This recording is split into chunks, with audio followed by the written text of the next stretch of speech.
You're listening to the Vox Media Podcast Network. This is What the Heck with Mike Heck on MMAfighting.com. Now, here is your host, Mike Heck. What the heck? Well, hello there, everybody, and welcome to a brand new edition of What the Heck here on MMAfighting.com. I am Mike Heck. Hope everyone's having a wonderful week, and yes, I am aware the program has been delayed an extra day, but to be fair, I warned you about that last week with the long weekend here in the U.S., the new dog joining us in the household. A lot was going on, but good news, we have a show. It's a day late, but oh well. Okay, the UFC and Bellator were off this past weekend. There was some other MMA action in the world. Combate America had a great event, had a big tournament. CFFC had a pair of events. There's a lot going on. This week in particular, things are kind of getting back to normal. Things are about to get chaotic again. The UFC's back on Saturday with the event headlined by Jairzinho Rozenstruik and Augusto Sakai. Bellator off again this weekend. They're back again next Friday. Bellator 260. That one is headlined by a very interesting fight at 170 pounds for the welterweight title between Douglas Lima and Yaroslav Amosov. And then the UFC's back on pay-per-view next Saturday as well in Glendale. UFC 263, massive event there. Got the two title fight rematches. Got Adesanya versus Vettori 2. We got the rematch that I am so fired up for the flyweight title between Davis and Figueiredo and Brandon Moreno. We got Nate Diaz coming back to fight Leon Edwards. Whole lot to like there. Oh yeah, how could I forget this? This Sunday, Floyd Mayweather versus Logan Paul. The fight that makes dreams come true. God, I can't believe this is happening, but it's going to be a spectacle. It's going to be fun. Just don't take it too seriously, and you'll probably like it a lot more than you think you will. We'll see what happens. Oh yeah, by the way, Jake Paul versus Tyron Woodley, that's going down on August 28th. So, as Jim Ross says, business has picked up, my friends, and let us start the business of this week's episode of What the Heck. Let's run down the lineup, get you to the first chat.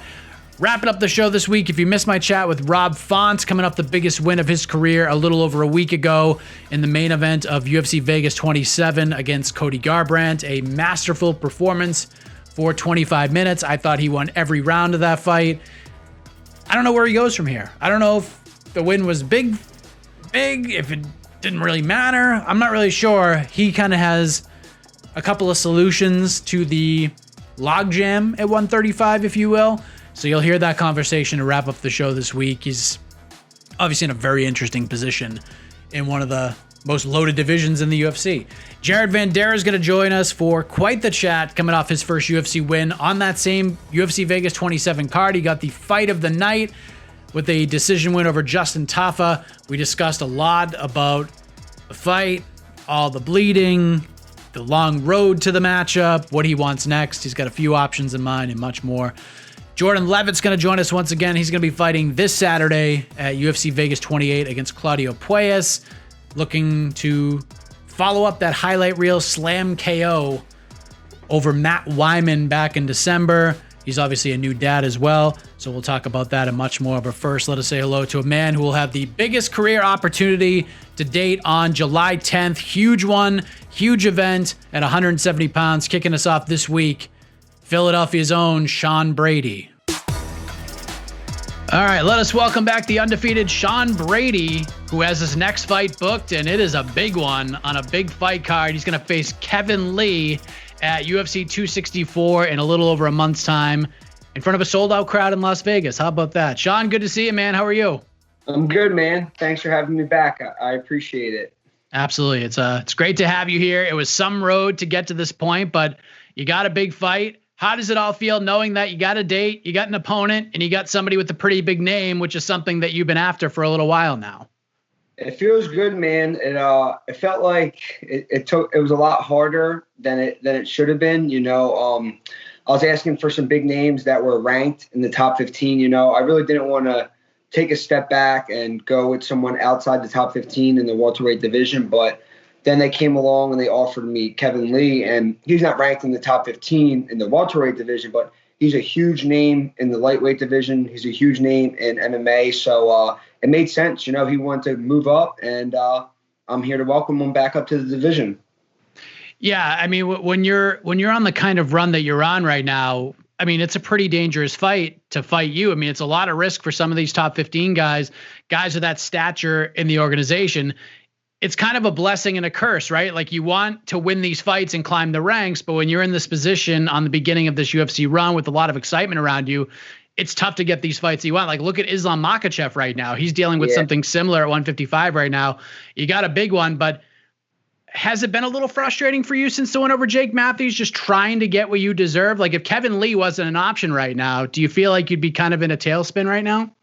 Yeah, so originally what we were thinking was I was going to get I was pushing for the Leach fight. I mean, I kind of thought that was what was going to be next. I'm 13, he's 11. It's what seemed like should have happened. And the whole thing happened on Twitter where I asked him to fight, and then supposedly he gave me the middle finger. But then I'm hearing that his Twitter got hacked and all kinds of stuff. And I didn't want to seem like I'm being a bully, you know. Like, I was just asking nicely to, like, yo, this is what we do. Like, let's fight. Like, it only makes sense.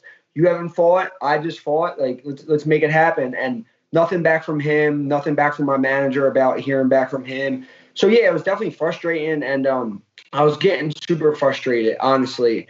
And every day I was just like looking at everybody in my division's Instagram, like seeing what they were doing, like trying to just call my manager, like asking him if he's heard anything. And it wasn't seeming like anything was happening. So I was like, you know what? Let me just take a step back. I've been training super hard. Let me just continue to do that and not get all worked up. Whatever's going to come and whatever's going to happen is going to happen. And I knew eventually something was going to come, and they offered the Kevin Lee fight, and they originally offered it for August 7th.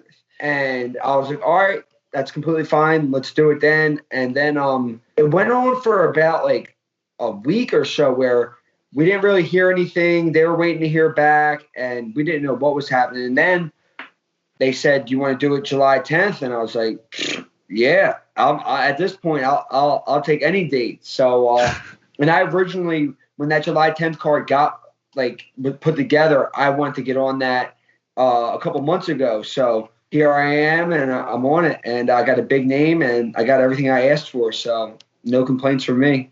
There you go. And you went from a fight night card to like maybe the biggest pay-per-view event of the year in front of people. Like, if they push this fight back to August 7th, you'd be fighting in an empty arena again. And now you get a sold out T-Mobile arenas. The first time you've been able to experience this in a little while now. How exciting is that for you to be able to not just have this fight, but to do it in front of a sold out crowd? Yeah, it's honestly kind of it's kind of crazy, you know, and I really got to keep thinking about it because it's going to be a huge moment, and it's going to be I got to prepare myself for it. You know, I haven't fought in front of people in a little while, and I've never fought in front of the magnitude that this is going to be of a crowd. You know, it's a Conor McGregor card. It's going to be massive. So I'm just mentally preparing myself for what that walkout's going to feel like and everything like that. But at the end of the day, when we get in there, it's just going to be a fight. So I'm good at fighting, and once we get in there, I'll do what I always do. But I'm definitely excited to be part of another huge pay-per-view. That last one I was on was a historic pay-per-view with all those. It was stacked from top to bottom, and now I'm on another amazing pay-per-view card with Connor and Dustin and all these guys. And then I got two other guys in my division who are at the top of the division fighting. So it's going to be nice to see how everything plays out. Yeah, it's been a while since we've seen Kevin compete. He last fought in March of last year. It was like the first event where we had the empty arena. Everything was starting to get shut down because of the pandemic, and he got submitted by Charles Oliveira. And he's had some gnarly injuries. I think he tore both of his ACLs along the way. Plus, he's kind of had some struggles with the swings of the sport because, as you know, this game and this sport is clearly not for everybody. And sometimes you got to take a look in the mirror and find your why. Like, why do you do this? And he seems like he's found it once again. So I'm curious, like, as a guy yourself who's 14-0 and you've been a highly touted prospect for a long time, is that something you've had to deal with at any point in your career? Yeah, I mean, we all have our own struggles, I guess, in a way. Like, and I was kind of going through it where it's like I'm climbing the ranks and I'm getting more recognized and I'm getting up there and my name's getting bigger. And then I couldn't get a fight, and like you mentioned Islam, like he's going through the same thing right now. Like he couldn't get anybody in the top 15. He had to take a fight outside of that. So I was just getting kind of frustrated with that, but it is what it is, and at the end of the day, it's not just fighting, there's all kinds of other things that play into it. And I had to just let the cards play out, and I got a good hand. So I'm excited to capitalize on it. So you're kind of you kind of experienced this more recently than, say maybe earlier in your career? Yeah. I mean, obviously before I got signed to the UFC, there was a point in my career where I definitely like had serious talks with my girlfriend, my now fiance, if I didn't make it at a certain time, like what we were going to do, and if I was going to have to start working, because we were buying a house right before I got signed to the UFC, and there was definitely some serious talks. But so I've had my own struggles with that, and like you said, this game ain't for everybody. And I tell people that all the time, like a lot of kids coming up, like they see guys like having success and making money. I'm like, listen, it ain't all sunshine and rainbows, so you really got to have a good support system behind you and a lot of people that support you, because if not, it's a long, lonely road. Is Kevin a guy you've been watching over the years? Like, I know he's been a 55er most of his career, but is he a guy that you've been kind of a fan of along the way? Yeah, for sure. I have nothing bad to say about Kevin. Kevin's a great fighter. He's had some ups and downs. He's super dangerous. He's beat a lot of good guys. He's lost to really good guys. I remember him fighting RDA at 170. I was watching that, So I've been watching Kevin forever, and I've been watching him a lot more lately. So, yeah, I'm excited. He's almost like a similar me, He's a shorter guy, stockier guy, I think I might be a little bit bigger. Like I could never make 155 pounds. Literally, you'd have to cut off a limb for me to be able to make it. But yeah, so I think we have a lot of the same attributes, and I think it's gonna be a good fight. Of course, his name gets you excited, but you mentioned having similar attributes. This is like one attribute that he brings to the table that has you excited and feeling more challenged than anything else heading into July 10th? I know he's a lot of people don't try to grapple with me, and I'm pretty sure he's gonna try to grapple with me. So that I think he's gonna shoot on me, and I'm excited for it. It's gonna be fun, and I'm here to test myself against the best guys in the world. Kevin's one of the best guys in the world, and I'm looking forward to testing myself against him. I know we're still 5-6 weeks away from this fight, but have you thought about how this ultimately plays out? Like, have you envisioned it all, like the finish of the fight or how this all goes down? Yeah, I've envisioned some stuff in training and the way my training's been going. But for me, it's just win the fight. But obviously, I always want to finish the fight. So if I can submit him, I'm going to submit him. If I see a punch that I can land, I can put him out. I'm looking for that, But I really think that my ground game and my submissions are miles ahead of a lot of these guys. And I think I'm just going to keep showing that and keep dominating on the ground where I've been dominating guys at. Where does a win over Kevin put you in this position? Like, do you feel as if beating him opens all of these doors? Like, it doesn't just open them; you burst right through it to some of these other fights you've wanted. Like maybe Li Jinglang's like in the background now. Like you just surge past him and start getting these guys in the top 10. Is this like a break down the door kind of fight for you?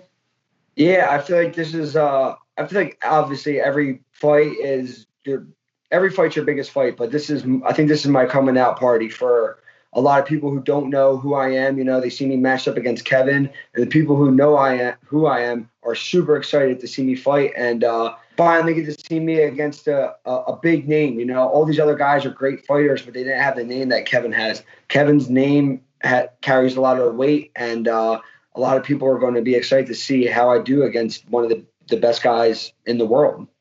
What did you think of the reaction from the fans? I felt like this was a universally praised fight. They were like, oh, man, this is great. This is a great test. And normally in this sport, you don't get that often. They might say, like, who is this guy or something like that. But it seems like this one has been universally praised. What have you made of that? The night that they announced it, it all started to come out. I had to just turn my phone off because my phone was just blowing up. And I didn't see, like, everyone was stoked about the matchup, like my fans, his fans. It seemed like everyone was relatively on the same page about, like, just being excited. And like cool with like, all right, this fight makes sense. Like, let's do it. That's how I feel too. You know, it makes sense to me. He wants to come up. He's got a big name. He's got a ranking at lightweight. Let's do it. You mentioned the big one at 170 in your division, Stephen Thompson and Gilbert Burns. You have to think that if Wonderboy wins that fight, a title shot is in his future. Gilbert Burns, he might need things to play out in a certain way for that to happen for him. But who do you like in that one? Like when you look at that fight, is there any? Do you favor one fighter over the other? I'm going to have to favor Gilbert just because he's a jiu-jitsu guy. I'm a jiu-jitsu guy. And I think Wonderboy's so hard to deal with, you know, and not many people have been able to crack his code. And it's going to be hard for Gilbert. But I think if Gilbert can play into his strengths and get a hold of him and drive him to the mat, it'll be a good night for him. But if Wonderboy keeps you at the end of those side kicks, it's going to be a long night, you know. So I'm excited to fight, be done, watch that, and just be a fan after that. You know, the card's stacked. I'm going to get to watch Connor and Dustin, and it's going to be an amazing night. I did, of course, want to ask you about this. One of your mentors, longtime teammate, training partner, friend, Paul Felder, announces his retirement a little over a week ago. So first thing I thought, I was like, did Sean Brady know this is happening? Like, did you know this was coming? Did you know he was going to do that on the broadcast? No, I had no idea. So when people would ask me what Paul was doing, I kind of had I've been trying to push Paul to fight. Like, come on, like you still got it. But at the end of the day, only he knew how he was feeling, you know, and he wants to be done. And so he's retired. He's happy. I know he has his first race this weekend, his triathlete stuff. So once he's done that, he told me he's going to come in and help me out for the last 5 weeks of my camp. And he's still going to be in the gym. He's going to keep helping me grow and keep helping me rise. And I think Paul could be a very good coach too. So I'd like to see him like stick around the gym and just help the guys out. And I think he'll do that. So I'm excited for him, and I'm excited to see where all of it, his running and cycling and swimming goes, because I know my man's been putting in some work. Is he going to be in the corner on July 10th? No, he's going to be there though. He told me he's going to be there as a fan. So I'm excited to have him there, and we'll go out and we'll celebrate afterwards. We'll drink some beers. So he'll still obviously be in the gym training. He's going to help you out getting ready for this fight. He'll be on the broadcast. He'll still be very much involved in this crazy sport of ours. But is there any like Paul Felder, the fighter memories that stick out to you? Like, was there a certain performance he had that like really sticks with your memory? When he finished Charles Oliveira, I remember watching that fight, and he was in, I can't remember if it was an anaconda or if it was a Darce, and it was one of the tightest chokes I could hear him gargling, and I was like, Jesus Christ, like he's going to go to sleep. Like there's no way he's not. I knew Paul, he's not going to tap, so he's going to go to sleep. And when he got out of that and Oliveira was exhausted, and I remember him just being in his guard, and he postured up and was just dropping punches and elbows, and he finished them. And like that is probably the best win he's ever had, and it's just gotten better and better and better over time. So my man's got to win over the champ. So for him to retire and have that, can't complain about that, you know. But that's probably, we have numerous like sparring stories and him being Paul and being a hothead, and I have many memories with Paul, and I'm sure I'm still going to have more. So I love Paul to death, and I'm happy he's happy. Can you give me one hothead Paul Felder story? He was sparring my teammate Pat, and I think he dropped him, and he was standing over top of him, kind of like Charles Oliveira style, dropping punches. And my teammate was on the bottom, like saying, "Fuck you, fuck you, fuck you," and Paul just kept hammering him, and eventually he quit. He was like, all right, I'm done. So he's cursing at him. Paul's punching him until he quits. And so this was years ago, but there's a lot of good angry Paul Felder sparring stories. Really love the matchmaking here with this fight between Sean Brady and Kevin Lee. Picture perfect matchmaking, if we're being honest, because Brady deserves this shot. He deserves the opportunity to fight a name. Kevin Lee needs a tough fight to come back to, especially if he's going back up to 170. I think this is perfect. This is the fight to make, and it should be a lot of fun at UFC 264 as we move ahead to this Saturday. UFC's back. UFC Vegas 28. Main event, Jairzinho Rozenstruik versus Augusto Sakai in the heavyweight division. But an interesting matchup at 155 pounds is we're going to see the second UFC appearance for one Jordan Leavitt. He joins us right now on What the Heck.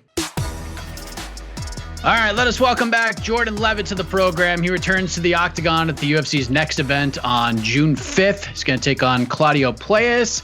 Always a pleasure to have the Monkey King join us. Jordan, how are you, man? I'm doing pretty well. How are you doing, Mike? I'm doing great. Of course, we're going to talk all about the fight, but right off the bat, the Monkey King and the Monkey Queen have been joined by the Monkey Princess. Back in January, you and your wife welcomed a baby daughter into the world. So congratulations officially now that I see you. How has fatherhood been treating you thus far? Well, it's been treating me pretty dang good. I enjoy it. Little person growing more complex, like exponentially, and smiles when she sees me. It's pretty nice. Yeah, I remember our last conversation, we spoke about what it would mean to you to be a dad. And, she hadn't arrived yet. She was about to. She was kind of knocking on the door. And, you felt like a lot of that weight and pressure was lifted off your shoulders because of getting that win over Matt Wyman, got the bonus and such. It took a lot of pressure from the finances off of you. But being a parent puts you in this like tunnel vision state where it's not just about fighting, it's like everything else. It almost like forces you to do better at everything because, now you're the role model, you're the example, and you're dad right now. Like, are you feeling it in that way as well? Because, being a dad myself, I know it really does change you, doesn't it? Yeah. It changes me, especially in the sense that there's more of a sense of urgency about the things that I do and more of a sense of purpose. Like, it's much easier to take care of just you and your wife than it is to take care of you and your wife and a person that you're trying to grow into like a contributing human being in society and be a good example. So it definitely has brought a sense of urgency, and I'm not a person that ever feels sense of urgency. I'm very flow, like, it'll happen when things happen. But now I'm like trying to make things happen so I can, be the dad that she deserves and do the things I'm supposed to do. So it definitely is, yeah, like I said, tunnel vision, more of like a focusing influence on my life. What's been kind of the breakout moment thus far, like that breakout discovery? Because when kids, like for example, like when kids see bubbles for the first time, it's like seeing a unicorn. So have there been like, I know she's super young, but has there been like any exciting things your daughter has like discovered in this new and exciting world? Well, I learned that only I can make her laugh. And when I laugh, like, she'll laugh back. And it's kind of cool. We like share that little moment where like I'm laughing at her laughing and she's laughing at me laughing. And it's like a really, it's like a silly thing. That's also kind of like a beautiful thing, because I was like, especially of the belief, like all my siblings, like my older sister's 5 years apart, my younger sister's 5 years below me. So I don't really have a lot of memories of like a baby being around. So I kind of just took for granted. They're kind of like, their babies aren't very smart. They're kind of like a house plant until they're like 1 or 2. And then they become a person. But she's a person much faster than I anticipated, and, love her to death. And it's just really cool to see, like, even though like babies are very, simple and emotional and stuff, it's really cool to see that like I could bring her joy and that she can bring me joy. And we're kind of like, it's like, even though a relationship's just starting, it's kind of really deep, and it's kind of a beautiful thing. Your kindred spirits right away. Mm-hmm. I know you're obviously on cloud 9 now being a dad, but you were on cloud 9 after the win over Matt Wyman, and that was your first knockout win with that slam, and you were basically open to 2 options. It was either, be there for your wife for the last stages of the pregnancy, fight sometime like in the first half of 2021, or you were hoping to maybe bounce back and get on that December 19th card. So I'm curious, I'm wondering if anything was actually brought to your attention for a quick turnaround after the Wyman fight. There were a few last minute things for me to fill in the week of, and it didn't materialize, which is fair. 2020, I was super blessed. I had plenty of fights, and a lot of fighters, they were just kind of stranded for a year.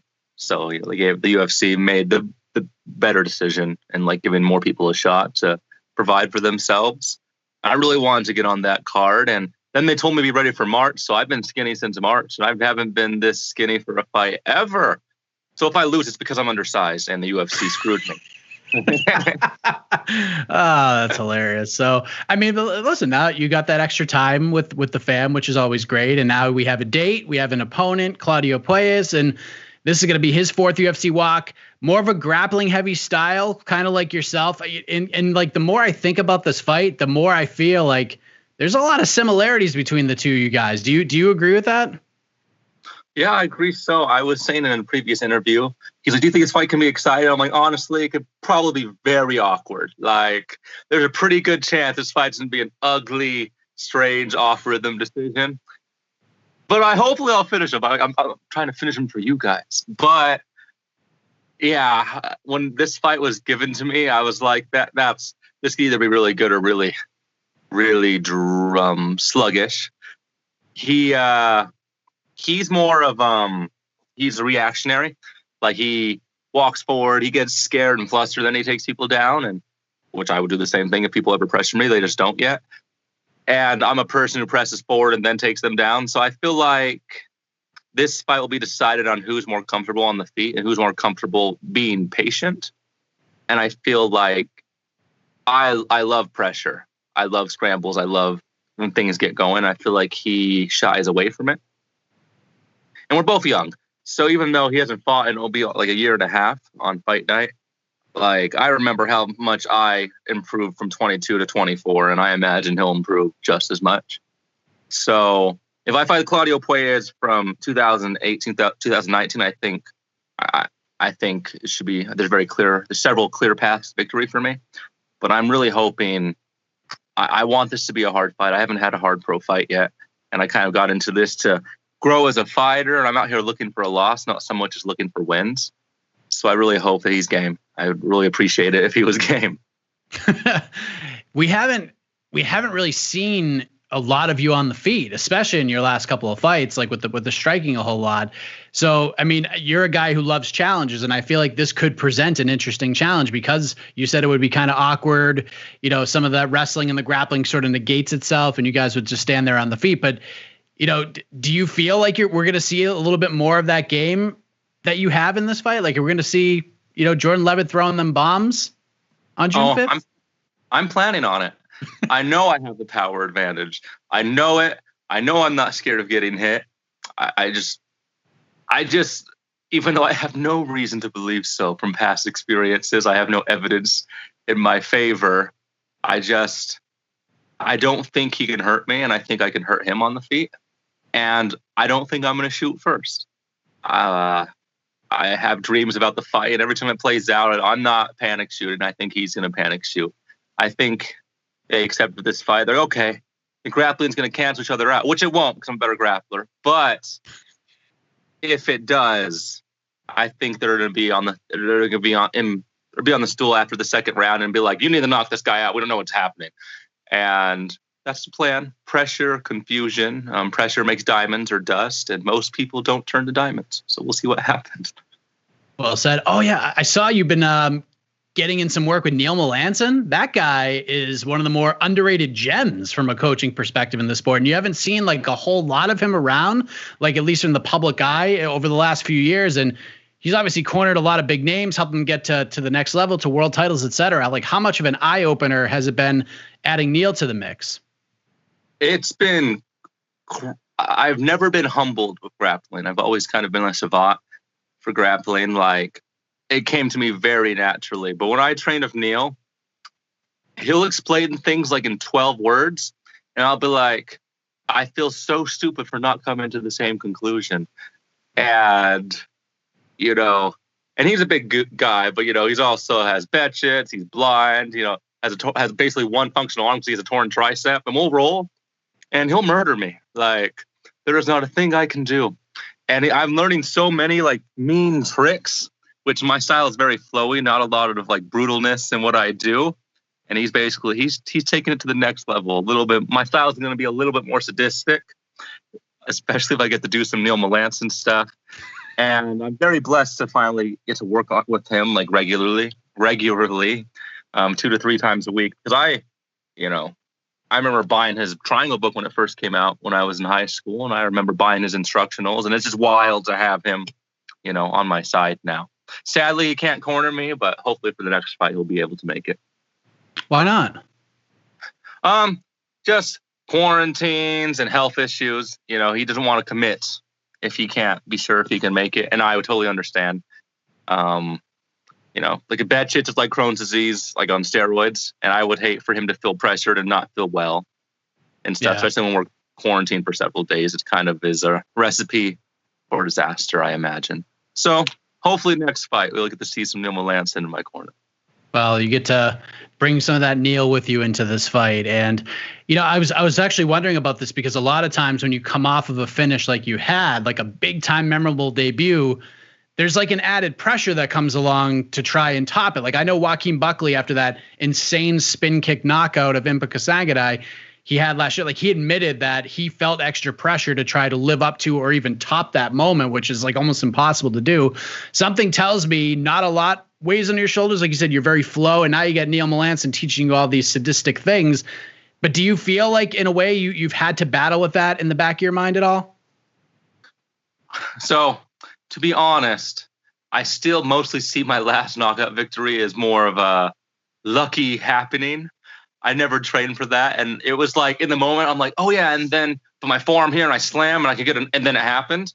So it'd be different if like I trained those things. And then that was like a tool I knew was in my toolbox. But since it's not really characteristic of my style, I don't plan on probably ever doing that again. So for me, since it was like a happy accident, I don't feel any pressure. I mean, it's the fastest debut in my division history. It's a slam knockout. All these cool things. But, like, it's just a fist fight at the end of the day. I don't see why so many guys make it so much crazier, more important than it is. If this guy would have pushed me on the playground, I would have pushed him back and we would have fought. And we just get paid to do it. So a win's a win. If I could top last time, that'd be wonderful. But you can't really top that highlight. So I'm just going to go out there, no expectations except to show more of my skills, hopefully. A little bit more time, a little bit more ring time. I'm going to get ring rust of all these first round finishes. So, yeah. How does that Zen state stick with you, like as a fighter? Because not, like you said, not a lot of people think that way. They just, you know, it's everything. Fighting is everything to them. And, you know, while it's a big part of your life, you're not, you know, putting all that extra weight of the fight game and, you know, and taking all that with you everywhere you go. This is what I do and it's cool and I like it and it's fun. Like, where does that come from? Like, have you always been like that?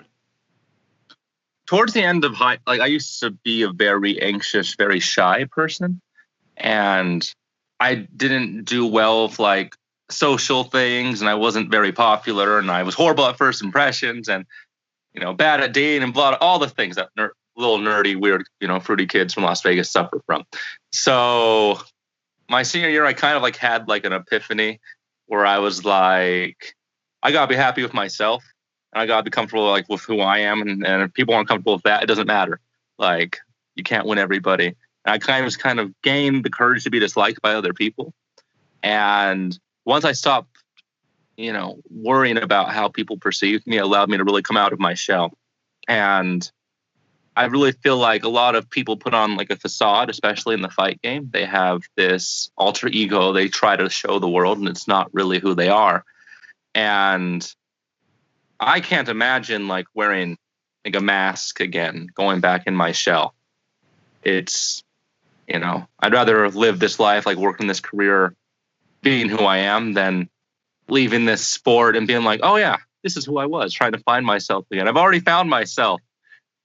And I like who I see. I like who I see in the mirror. I like to fight, and it's just a fight. At the end of the day, like, I prefer to win, and I prefer to get the win bonus, and, you know, everything is better when you win. But I'm mostly just buying because I love it, and all the other benefits are just, you know, accessory. That is so cool, man. Like that's gotta be such a freeing feeling. Like, outside of having a screaming baby in the house, you must sleep tremendously on a nightly basis, not having to deal with that anxiety that a lot of other people deal with. Yeah. It's, you know, I always joke with like my wife and my friends. I'm like, anxiety is for people who need to create problems for themselves. Because I was raised by my mom. My mom's like been the rock of like my life. You know, she raises like 3 kids on her own. Risked it all to start a business, and she did a really good job. And she didn't start having anxiety until we all kind of grew up, and now she like has less worries. You know, I feel like a lot of times when you have a struggle and you have hardships in your life, you get addicted to those things, and a lot of, you know, create problems for them to overcome. But, you know, life's already hard, even with a positive attitude, even when like it's lovely and everything goes according to plan. Life's still not life. Crap happens. But I'm not gonna create any more problems for myself than, you know, what God's gonna put in my path. And, you know, perhaps I'm not as intense as I could be. Perhaps I could be better if I was more competitive, more driven, and I kind of like gave into that ego. But honestly, I'm just like so blessed to be at where I am in my life at this age, with like my health intact and my mental faculties, you know, unaffected. You know, my life's in God's hands, and I'm aware of that. And I'm just really gonna be thankful for any blessings I'm blessed with. Because a lot of the times I'm not sure if I'm like worthy of all the great things that's happened for me. That's that's something that a lot of people have to deal with and weigh in the back of their minds, but you don't want to create problems for yourself. But on June 5th, you plan on creating problems for one Claudio Puelles. How do we get this done? Do we have an official Jordan Leavitt prediction here? I'm going to pressure him. He's going to shoot, and I'm going to submit him and punish him for his insolence. And that's the final. You can see like the effect Roxanne Modafferi has on you, because that's like very similar to how she predicts fights. Yeah, she's my hero. You know, Roxy's really been a big influence. You know, helped me gain that courage to be disliked, so to speak. You know, it's very. She's like an anime protagonist. You know, happy-go-lucky. She changes the people around her for the better, and you know, she changed my life and my career for the better. And it's given me a lot of courage to be who I am. And it's worked out great. So, you know, thankful for her all the time. How's she doing? She's doing good. Walking better every day after her knee surgery. And, you know, and she just seems very happy and zen. And I'm excited for her to get back out there and to do what she does best. As are a lot of people watching this right now. So just to sort of keep in with tradition, Jordan, we'll wrap the chat up by checking in on the Jordan Leavitt book suggestion for all the peeps out there. I know you like to challenge yourself on a yearly basis to read a certain number of books. Have you set a number for yourself this year? I know life has changed a little bit in 2021, but if so, is there something new and exciting you've read recently that you would recommend to the folks watching and listening right now? So my goal is to read between 50 and 60 books this year. I'm trying not to do too crazy a number. 75 to 100 is really stressful. But if I had to recommend one book series that I've really enjoyed this year, they're Murder Diaries and stuff. They're a novella series, nice little sci-fi. Each they're like 6 of them, all 3-hour-long reads. They're really good. I'm not a big fan of sci-fi, but it's kind of cool following like a robot who's like learning how to be an individual. So yeah, the Murderbot series for sure. I definitely recommend that highly. Say what you will about that man, but he is uniquely him. Jordan Leavitt, like him or not, he is who he is. He ain't changing for anybody, and he's such an interesting guy. He shouldn't change who he is. This is how he should be. And I appreciate how he just kind of, you know, lets all this stuff roll off his shoulders. You know what I mean? Like, you can like him, you can dislike him, and he doesn't care. He's just going to continue being Jordan Leavitt. And that's why he sleeps so well at night. So appreciate the candor, the openness, and congratulations on him becoming a father as well. As we welcome in another individual coming off his first Octagon victory.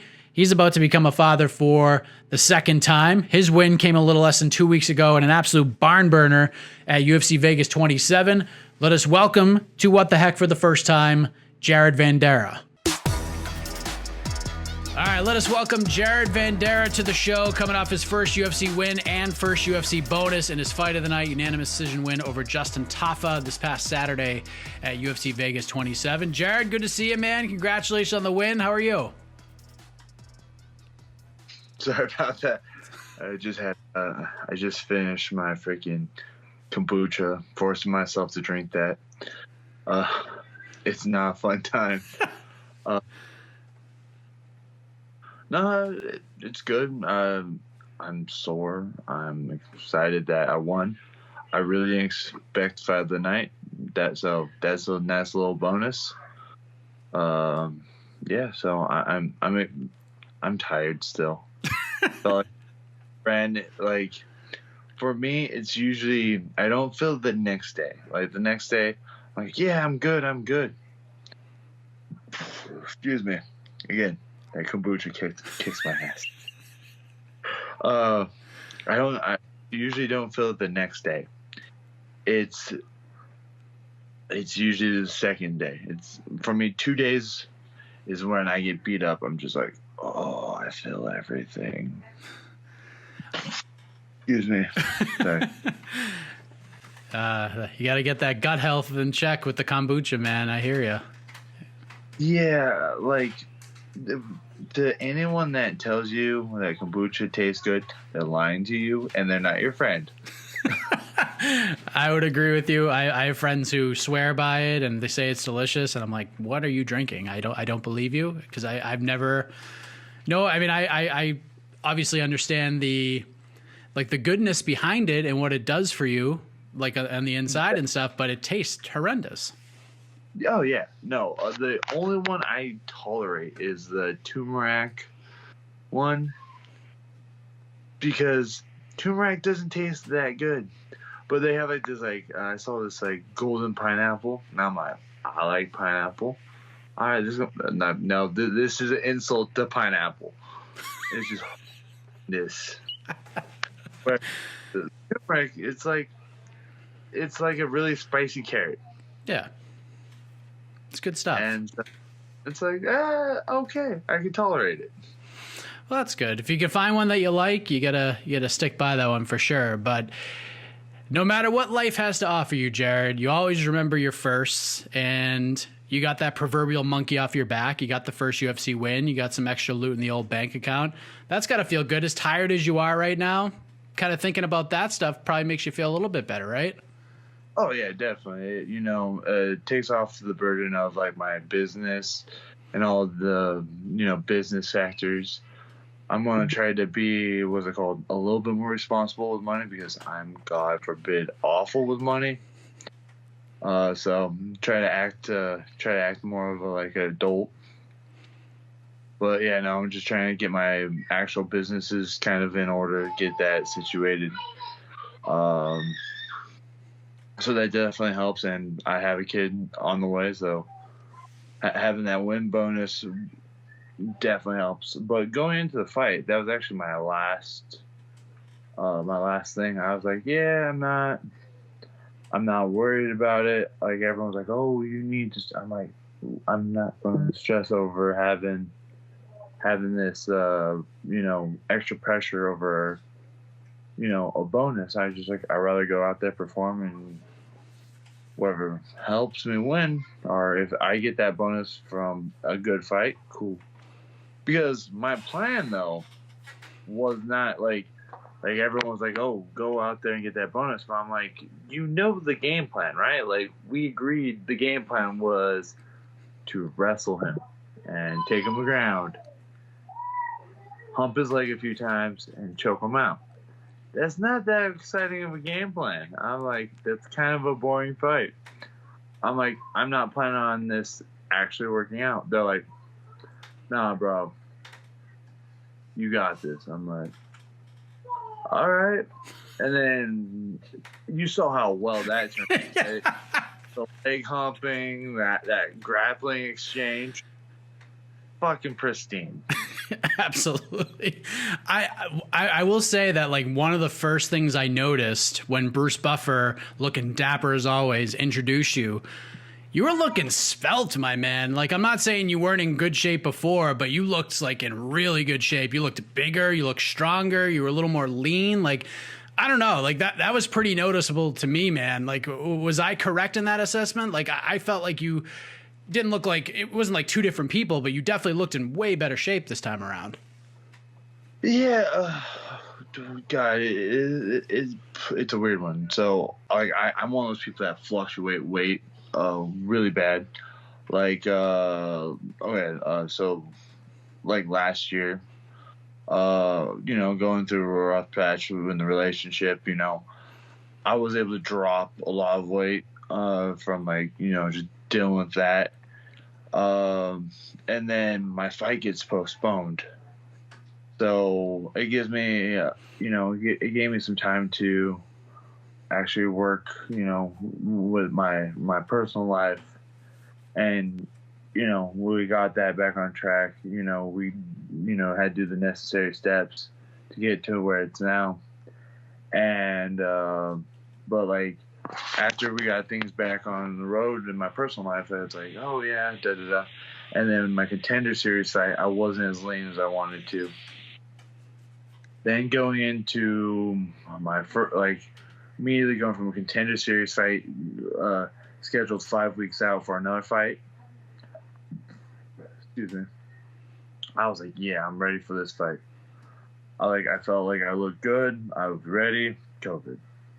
I had it. I'm like, fuck. Then that got postponed. And the week in December that I got tested positive, for about 3 weeks, I just kind of sat on the couch and did absolutely nothing. I went from like 267 straight up all the way to fucking like 290 in about 3 weeks.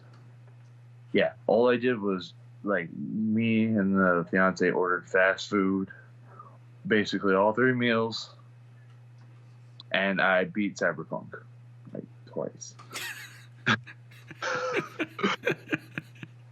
And so yeah, I shot up to like 290, and I was like, yo, I really can't do this. And then I started like getting ready for that fight. A little too heavy. And the week of, I came in the week of at like 277. Like, fuck, I'm not looking great. And then, like, a month out, I started working with a strength and conditioning guy in wrestling. But, I had, like, I want to say anywhere from 6 weeks to a month with him. That's not a lot of time and effort to put into somebody. So, they didn't necessarily. So, come to my Sergey fight, did not. I just look like shit. Now, fast forward to this last fight, I spent about 2 to 3 weeks enjoying myself. After the fight, I'm like, all right, let's take a moment. You trained hard, it just didn't go your way. And then I started getting back on dieting and stuff, and I made that the big focal point of my camp. But I'm like, hey, let's work on my diet. Let's work on making sure I'm eating right. Blah blah blah blah blah.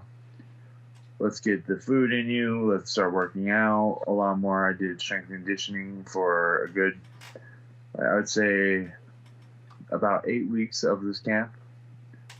In the last 3 or 4, it was just cardio training for the fight. And so when I came in the week of, I was a little nervous because the week prior I was like 170 or 270. I wish I was 170. Like all right, I'm 270. And then I had to go in a day early because of get my nose checked, and my fiance, she's pregnant and all that jazz. So we went out a day early. So I was like, fuck, I'm in Vegas for a whole day. We were eating out. We try to eat as clean as possible because Vegas has a lot of good options offside the strip. So I go in Tuesday, I weigh myself at like 260. I was like, oh shit, I'm there. I'm on weight. And on Thursday, we went to the PI, did a little quick workout for about an hour. And then after that, I ate some dinner, weighed myself at like 266, 267. I was like, oh shit, look at me, man, weight. Woke up, I weighed myself that morning. I was like at 265 point something. I was like, I don't have to do shit. Got on the scale and stuff, and I waited, and I was 264 or something. I was like, awesome. I was the only heavyweight that didn't have to cut to make weight. And I think it really showed, like, physically, that my strength and conditioning, my cardio, I look leaner. I hope I do. So, still not as lean as I want. And it's just, with a lot of life issues, I've always kind of put my nutrition on the back burners. So, it definitely, you could see it hit me in all of my, like, especially the last two fights, you could obviously see. But when I kind of put a little bit more forth, I felt like I showed a little bit better in this last fight. And good for me, or good thing, but bad thing for me is, like, my fiance has gestational diabetes right now. So it's going to help me maintain staying on a diet for her sake, being pregnant and having that diabetes because of the placenta. We want to make sure she's eating right. And I don't want to be one of those people that, oh, you have to eat healthy now. I already did that. It's my turn to eat like a fat person. Like, let me get all the food that you want and eat in front of you. Instead of doing that, I'm like, yeah, you know what? We'll eat healthy together. So I took two days of just, eat whatever I want, drink whatever I want. And as of like this morning, I'm back on dieting and stuff, and I'm trying to lean out even more so for my next fight. Yeah, it's amazing, like, being with somebody who's pregnant, because it's kind of like you're pregnant with them. So whatever sort of cravings and stuff that they have, or whatever they choose to eat or have to eat, you kind of go along with the ride. Like, I remember when my wife was pregnant, she would have all these like crazy different cravings, and I'd be like, okay, I will do that as well. So, she put on pregnancy weight, and so did the hubby. I put on some pregnancy weight myself. Yeah, no, I get like the sympathy injuries, like my hips would pop out all, so I'm dislocated. I'm a person that dislocates easily. It just happens. But my hips dislocate pretty often also. Lauren, my fiance, she, like, during this pregnancy, her hips been popping out in and out of place. Guess whose hips been popping out so fucking much? It's ridiculous. I'm like, oh, fuck my hip. I'm like, give me a minute. Let me try to pop this back into place. No, it happened so many times where my coaches were like, you need to stay away from her. Like, no, you can't, but, like, you broken because of her. I'm like, yeah. It's the journey. Yeah. It wasn't the best, but it happened.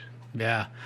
I outside of, like, some of the, the weight issues you were dealing with heading into the Spivak fight, I know you didn't feel completely like yourself. There's a lot going on in your life. And because it's pretty rare that after a Contender Series fight, you call somebody out and it actually comes to fruition. Like, even before you got the contract, you called out Spivak, or maybe it was right after you got the contract, and then they booked that fight like right away. And, it got rebooked and everything because you dealt with the COVID, but fight happens. It didn't go your way. Outside of, like, some of the other things you were dealing with, the underlying sort of problems that you were having heading in, what were some other things you took away from that fight in February? It was weird because even though I remained on the bottom of the fight, I can't, it was like, like, after kind of like figuring out what happened, stuff, it's like his ground wasn't this amazing thing. It was just like, oh, I could grapple with him. Like, I could have grappled with him properly if I pulled my head out of my ass and executed things. I was more nervous and like, oh, lights, so pretty. And I do think that it getting postponed mentally fucked with me, because I think I'm not gonna say we would have had a completely different outcome, but we would have had a different fight if I fought Spivak on that 5-week notice versus my my second time in February. I will say this, hypothetically, if I beat Spivak, it would have put me on the fast track into like maybe even the top 20/top 15 a lot sooner.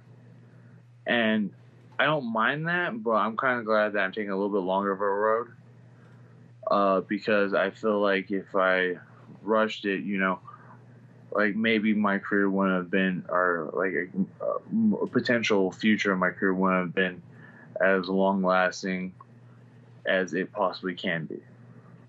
Because, you see those guys that get put in a good position and shot up the ranks immediately. And then, they win a few fights, then they lose, and then they lose hard. And I don't want to be one of those guys. I don't, if I lose, I mean, oh shit, I lost, or at least bounce back, and I can bounce back and come. I don't want to be one of those people that, I'll lose 5-6 more, and then I have to retire or something.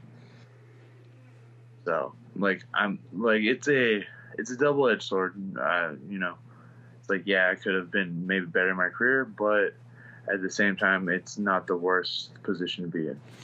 Yeah, I think you make some really good points there. And then, that all falls out. You get Justin Tafa, and that guy, despite not having a ton of professional MMA experience, the man is powerful. He's tough as nails, and he is a gamer. That guy will fight anybody and be ready to go. He's a good test for a lot of guys in that division, because not just some of those sort of descriptions of him, but he's a super durable guy too. That's very tough to put away. I know Jorgen put him away, but still, that was kind of like an anomaly looking at the rest of his career. But did you feel like that was a perfect next step for you, like a good test coming off of the Spivak fight?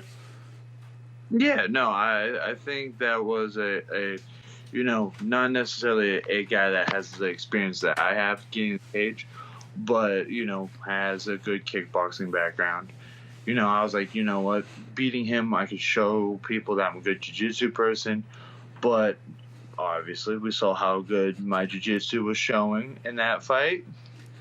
And, yeah, it was just one of those things where it's like people forget that I'm a striker. Like, I get, I've got a few messages like, oh, your striking improved so much since the Spivak fight. I'm like, I remember winning the striking exchanges against Sergey. I'm like, there's not a lot of things I'm certain of, but I beat him in the feet. That's why he took me down and kept me there for like 9 minutes. I'm like, my stand-up was good. Yeah, I missed one head kick, and I mean centimeters, inches, wherever you're from.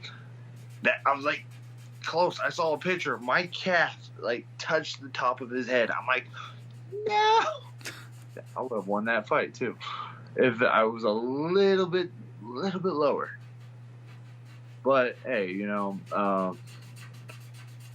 regardless, I learned a lot going into that fight, and fighting Tafa, I think, was a good fight for me.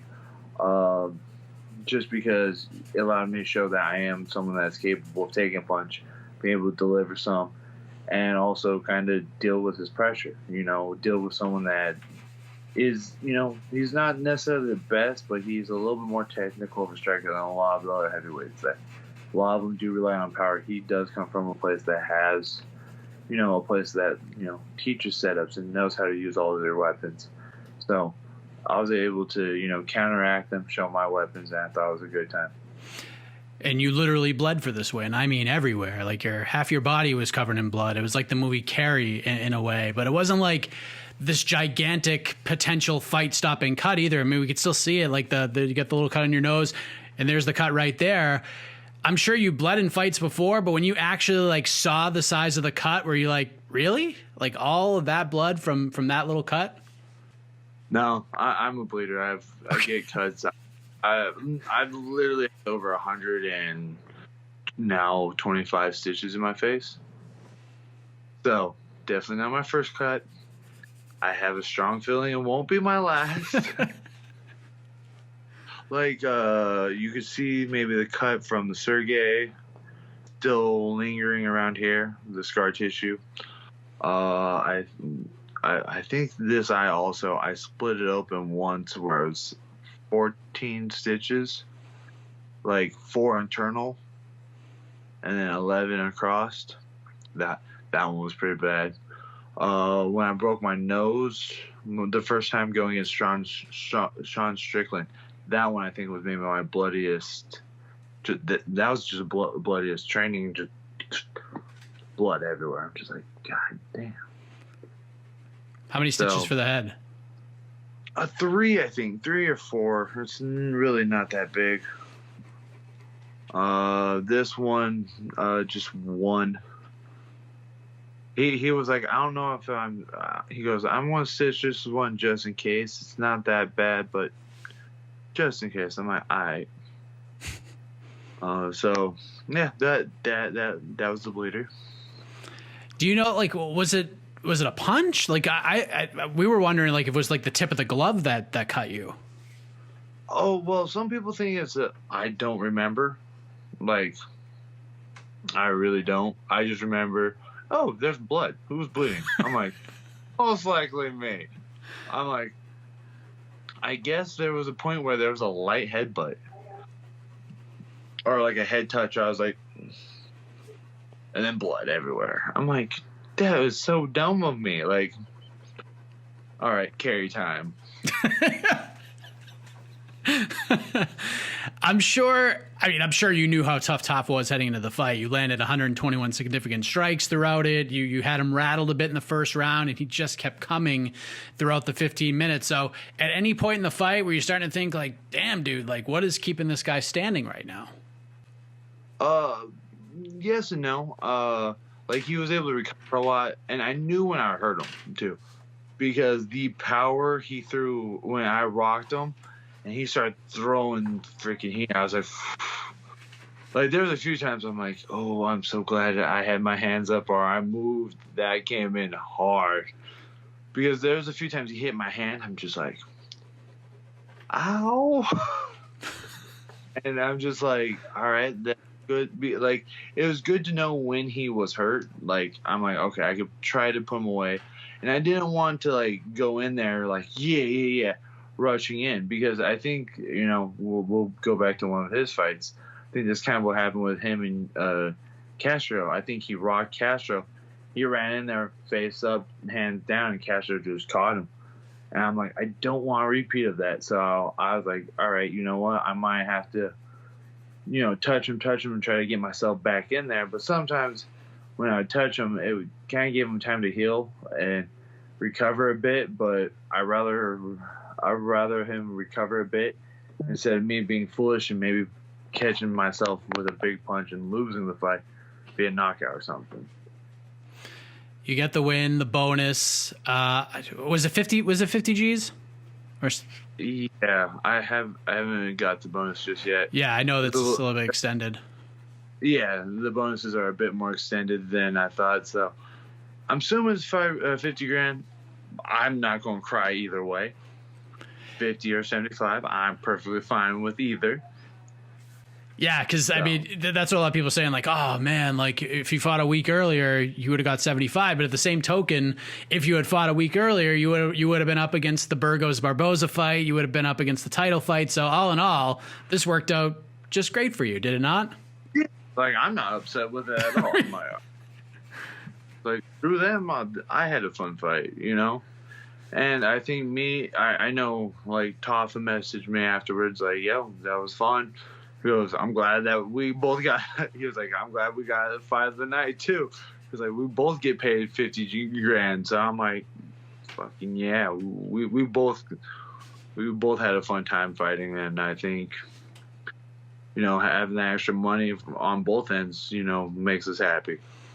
Couldn't agree more. So where do we go from here with this newfound momentum? Like, we got the medical suspensions. Doesn't appear like there's anything besides those 2 cuts that are going to keep you out for any significant amount of time.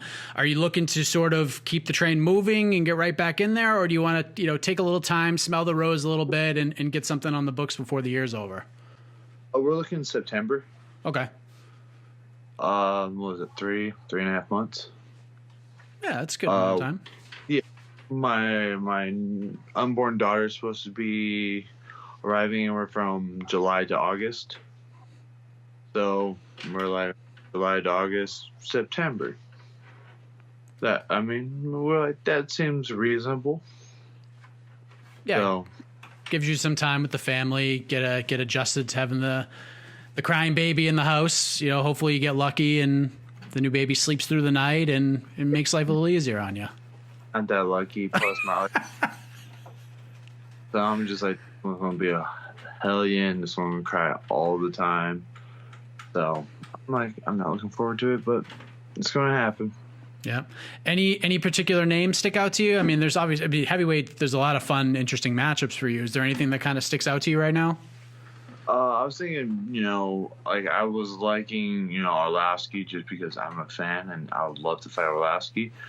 Ben Roswell just because we both won on the same card. Fair enough call out. And lastly, someone said this and I was like, I don't hate the idea. Dontel Mays.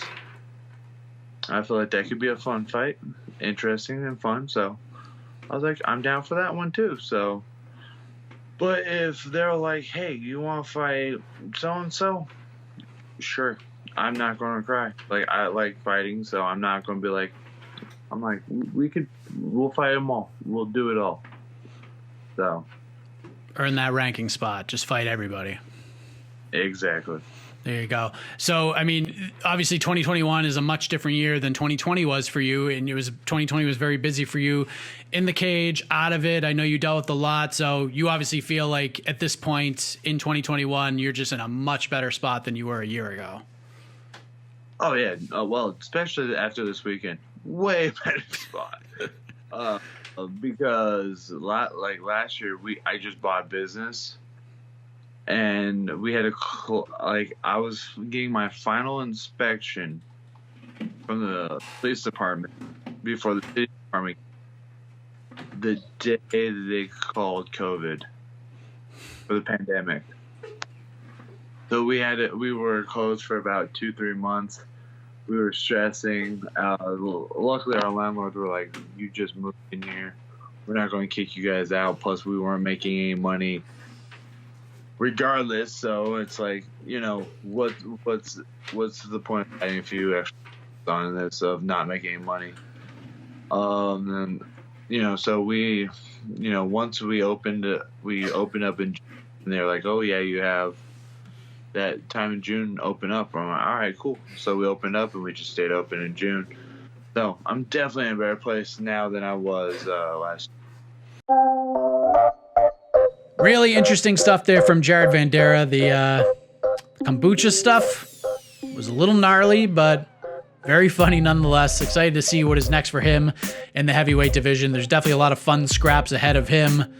As we get ready to wrap up the show this week, as always, we say thank you to all of you for watching or listening to the program. However you consume this show each and every week, it means a lot. Thank you for the support. As far as the rest of the scheduling this week here on MMAfighting.com, everything stays the same. A-Side's back a little bit later on today as you see this. Between the links tomorrow, we'll have preview shows, all that stuff on Friday. Then we'll have the People's Pre-Fight Show before UFC Vegas 28. We'll have the post-fight show and all sorts of craziness. And then everything's sort of back to normal next week, including this program back here next Tuesday. Shout out to Casey on the production side, Jose and Cool Alex on the graphics and the social media stuff. As always, have a heck of a week, everybody. We leave you with one of the top bantamweights on the planet, coming off his biggest career win to date, Rob Font. All right, you know this, man. Big win this past Saturday in the main event of UFC Vegas 27, a dominant decision win over Cody Garbrandt. Biggest win of his career, and now the big question is, where does he go from here? Let us say hello once again to Rob Font. Rob, how are you, man? I'm feeling good, man. A little beat up, but I'm feeling good, man. I can't complain. Got the first big main event under our belt. Now we're just on to the next one. I mean, how does it all feel? I'm feeling good, man. Like I said off air, like I didn't just win a big main event against a former world champion like you did, but feeling pretty good nonetheless. But I mean, how does the win all feel a few days later? Like, I know you expected to go in there and win, but this is your first main event and you went out there and dominated for 5 rounds. You broke all sorts of individual records in the process. How does it all feel now? Yeah, it's a great relief. You know, it's like kind of like you say it, you believe it, you think it all day, but when it actually happens the way exactly you planned it, it's even better. You know. Now I'm just in a weird situation where I don't know where I'm fighting next, you know? Yeah, it's such an interesting place. And I'm in kind of a funk trying to figure this out. Cause normally like I can predict like a path here, but considering where you're at right now, you got Sandhagen and Dillashaw, you have the title fight that's going to happen like at the end of the year. I don't know if the timing, you going first, was like better for you or worse for you. I can't really put my finger on it. So you're in a kind of a strange spot, but at the same time, you're just fresh removed from the biggest win of your career. So we'll get to the future in a moment, but just overall, the fight seemed to go according to plan because that jab was on fire. And watching the fight, I'm just like, man, poor Tateki Matsuda, who had to take probably 7 million of those jabs throughout your training camp. The jab worked to perfection. It seemed like the fight went exactly the way you thought it would. Yeah, man. Like I said, you get to saw some of the sparring on the last session, and we we stuck to the game plan. Shout out to Tateki Matsuda, man. He's the man. Like you saw he doesn't stop. So it's kind of like. I owe him a lot more than a dinner and some money, but it worked out perfect, man. We just had to be smart. We had to be real smooth with our jab and our cross, and not go too big. I got a little big sometimes, but then obviously the corner reeled me back in, and I didn't get the finish, but that's obviously what we wanted. But that kid was tough. He toughened it out. He took some big shots, and I hit him with some clean shots. He wasn't going anywhere, but. I mean, I can't complain. We got the W, we got in, we got out, and we're healthy. We got a couple bumps and bruises, but that's about it. Was it almost better this way? Like having a 5-round dominant decision like that? Like you can go in there and land the big shot. You had him hurt at one point, and it seemed like the fight might have been close to being towards the end, but you just continued on and you got better. Like the stats numbers just kept getting better and better. The striking discrepancies were getting wider and wider as the fight went on. Is it almost better this way than going out there and getting a quick finish? I do. I think it kind of it puts it in people's minds that, I can strike with the best of them for sure. It wasn't just a lucky punch. Some people think, even like Cody's last fight, we were kind of saying that was a lucky punch, but I can get in there. Cardio is definitely not an issue. I definitely believe I get better throughout the rounds. Again, shout out to my sparring partners. The way that they push me is, I get pushed so hard in sparring that the fight's just another day for me. I think it definitely worked out better this way because, I got the experience of the full 5 rounds. I know I can go 5 rounds at a high pace, at a high clip, and still with a dangerous striker at that. Nobody stands in front of Cody like that and survives that long, and I took some of his shots. He took my shots, and we both went at it, but I was a little bit more fresher and more, I think I had a lot more energy and just I was a little more enthusiastic than he was on that night. And, that's what comes with the territory. Sometimes you're on, sometimes you're off. And I definitely was on Saturday night. You told me, and I know you did a bunch of other interviews along the way, that your plan was obviously you wanted to get a second round finish, but this probably worked out better. But you wanted to get him angry. You wanted to piss him off. You wanted to get him back in that place. It seemed like maybe early in the 5th round, we kind of saw that guy, but I think that was more of a dude who realized he needed a finish more than just getting angry. But were you surprised that he didn't really get out of that zone at all? He didn't. He had a quick burst in the 5th round. That was it. But even then, he stayed technical, and it was all right, fine. If you're gonna stay technical, that's fine. But you can't be that technical with me. I'm just too long, especially when you're that much behind. It was just be smart. Don't get hit with the big shots. And he felt it too. He could feel that he went big with the burst, and after that, and I grabbed him. I could feel him fuck. Like he's not necessarily quitting, but tired. He was tired. He was in there the whole time, but he was just tired. The energy wasn't there the same, and it wasn't that big burst of Cody that you're used to. It wasn't coming out the same in that 5th round. One of the things I thought about breaking down the fight, because I will say, Rob, we do our staff picks heading into these fights like the day before. I was the only one who picked you. Everyone else picked Cody. So there you go. Yeah, they left me on the island all by myself. Yeah, they didn't get the behind the scenes look like you did, man. I know. You knew something they didn't know, man. But one of the things I was thinking of, I was like, if Cody's going to win this fight, he's going to have to wrestle you. He's going to have to take you down over and over again. And I was just talking literally moments ago with Tyson, and I told him the same thing. I'm like, when Cody took him down in the first round, I'm like, all right, this is probably like his best strategy to victory. And then he let me know, like, dude, we've been preparing for a wrestler for like 4 months now. Like, we didn't know who we were going to fight, but we were ready for a wrestler depending on who we got. So him taking you down, that didn't really surprise you at all, did it? No, at all. We knew. I said, once we get him shooting, we know we're doing our job right.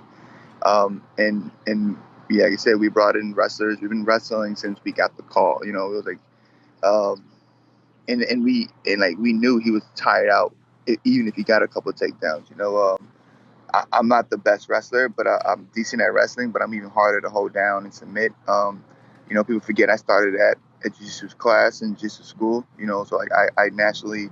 I'm decent on the ground, not the best wrestler, but once it goes there, I'm well educated there as well. And you know, we knew he'll get tired, and eventually the shots got a lot slower. I'm trying to remember. I'm looking up the scorecard right now because I knew there was like one. I think it was maybe this fight. There's one scorecard that drove me crazy. Was there a 48-47 in this one? I think so. At first, how the hell is that possible? I don't know, man. I don't know. I do not know. Vegas is wild, man. I think so. I gotta go back and watch it, but I think somebody gave it to him. Like, makes no sense. Yeah, I think maybe he could have squeaked out the first round, but even then, I think a lot of people gave me that round as well. But that was it. Yeah, I thought the first round was the closest, and I think the judge may have given him the fifth round. But like, if you look at the numbers, like he started off hot, but I mean, you like tripled him up on strikes in that round, which is wild. Yeah, man. Shout out to Tateki, man. Yeah, poor Tateki. I mean, have you talked to him at all? I'm sure. Did he reach out to you? Yeah, not yet. But we're gonna probably get together soon, probably this weekend, and hang out and chop it up a little bit. Take him to the driving range, hit some golf balls. Get him out there. Get him the extra large bucket for his help. There you go. So kind of going back to like the position you're in right now, it is really interesting because we got. I know the Sandhagen-Dillashaw fight has been reportedly rebooked for July 24th. Sterling says he's come back in November. Jan seems to be ready to go. So we have like these 2-3 months between all of these big fights, and there's you, and I'm not really sure how this is going to go. So just kind of in your mind, what do you think is the best case scenario for you? Best case scenario, they give me Peter Yan right now, and we get it going. I doubt that happens. Maybe interim belt. I don't know. We'll see what's up. But give me Peter Yan. He's the only one that's available, and make it happen. You know, like the fans want to see exciting fights. I know that's an exciting fight. And then, I'll take care of the belt for him. He just sit back, don't worry about the belt. I'll take care of it for him, man. But or the winner of the loser or winner, whoever of the obviously Corey Sandhagen fight. Definitely don't want to wait that long either, though. As far as like, again, you never know what happens. Whoever gets hurt or injured in that fight, it's another waiting list I could potentially be on. But realistically, I know I don't want to fight backwards. So, like, I'll be patient. I've sat a year. I know what it feels like. I don't want to fight backwards. There's no need for me to go to fight anybody that's behind me right now. So, yeah, it's just a weird conundrum because you don't see this in any other division right now. Normally, it's like a clear path, and when you have a win like that, we're talking Rob Font fighting for the title right now. But we got all these different roadblocks along the way. And I said this on my show on Monday, heading into Tuesday. I was like, I honestly think Corey Sandhagen, if this is done correctly, I think Sandhagen gets hosed more than anybody because of the delay and because of where this division's at right now. Because how I think this should play out, and it sucks for Corey, is that your fight with Cody should have been the start of this quasi mini number one contender tournament. Yep. And especially with the fight not happening till November for the belt. So once that fight happens July 24th, they put you and whoever wins that fight on the same main card as the title fight between Sterling and Jan. One, because now we can have a number one contender. We're showcasing the division more. And two, in case something does happen, we do have a contingency plan in place, which might kind of hose you out of the equation, but at least like you're on the card and we got something to get excited about. Yep. Yeah, I mean, I don't know. It's tough because like I know the champs. He just got back. I was talking to him earlier. When I was in Vegas, he just got back to kind of even lifting and getting back to it. So he's going to be out for a while. I don't know what the deal with Peter Young, but if he wants to toss it up, he could definitely jump in there and mix it up if he doesn't want to sit out. But yeah, man, I'm in a weird spot, but a good spot. You know, and there's nothing but big fights after this. So my job is obviously lick my wounds, get back in the gym, and get prepared because it's going to be nothing but. Again, it's either going to be TJ, Corey, Peter Yan, or the champ. So again, all the fights are tough, man. I got to get back to the gym and get back to work. Do any of like the legacy name fights? Like I know you don't want to fight backwards at all, but if they offered you a Dominic Cruz or if like Jose Aldo beats Pedro Munoz, would that interest you at all? I mean, yes. I mean, maybe the Aldo more than the Cruz fight. The Cruz fight, not so much. Yeah, he said he's nowhere near like near that belt at all. Jose, I guess, is a little closer. He has the name, but you know, nobody's dying to watch Dominic Cruz fight. You know, like if anything, I'd probably fight Shane O'Malley before I fight Dominic Cruz. You know, like that's the guy that's kind of like buzzing right now. He has that name, and shit, I can't wait for him to fight. You know, so it's kind of like nobody's sitting there dying to watch Dominic Cruz fight. You know, but. You know, I'm not gonna lie, I wouldn't mind watching a Sugar Shane fight. You know, so I think he's a bigger name if anything. But then again, I don't want to fight backwards. If it comes down to it, I'm assuming, you know, the Jose Aldo Munoz fight will be good. If Munoz wins, I could revenge that loss, and obviously if Jose Aldo wins, that's a pretty big name that I can get in there, jump in there with. But realistically, I would rather wait and then see how everything else plays out. We saw the medical suspensions get released out to the public, so we all saw what happened. And it looked like your foot was a little jacked up. How's it feeling right now? It's good now. It's a little swollen. I think I kicked his elbow. I'm not sure, but it was just swollen. I thought I might have broke it, but it's fine. Now the swelling went down. It's just gotta have better aim with my kicks. That's it. So if something were to happen, like, and I know you just fought, but if something were to happen and Sandhagen or Dillashaw can't make July 24th, are you down to jump in there? 100%. You know, that's the only reason why I want to, you know, obviously get back to it. That's a high-paced fight. Those guys bring it. You know what I'm saying? They're both super well-rounded, so I got to get back to it. And I'll say I don't want anything to happen, but if it did, you know, I'm the guy to call. You're ready to go. You're like Ghostbusters, man. Give me a call. Who are you going to call? Call Rob Font and get him in there. Rob Font, man. That's it. I know you had like a crazy schedule getting back home, right? Like you didn't fly out to like super late on Sunday. Like how's your sleep schedule right now? Is it a little weird? I'm a little jacked up. I was a little jacked up for a couple of days. We hung out for a couple more hours Sunday and left Sunday night. So we definitely didn't wake up and go straight to the airport. We hung out, relaxed for a few, then I knocked back out. I was just like sleeping, recovering, eating everything in sight. But I'm slowly getting back to a regular schedule. I almost missed this interview. I'm like, wait, hold up, what time is it? I got up, but you know, I'm slowly getting back. I'm getting back to normal. Yeah, you got back to like perfect weather too. It's gonna be like it was like 80s the last 2 days. It's supposed to be 90s out there today, but then it's gonna like drop back down to like the 50s all long weekend. This is crazy. Yeah. Fucking mass has a temper tantrum. Well said. Rob, congratulations, man. Hell of a performance. That was something else. That jab was tremendous, and it just seemed like everything was flowing beautifully at the right time for you. So hopefully this all pans out for you. I am so fascinated to see how this bantamweight division shapes up over the next several months. But appreciate the time, man, especially a few days after the fight, and all the best to you, my man. Enjoy the victory. My man, appreciate it. Thank you again for having me on, bro. You're listening to the Vox Media Podcast Network.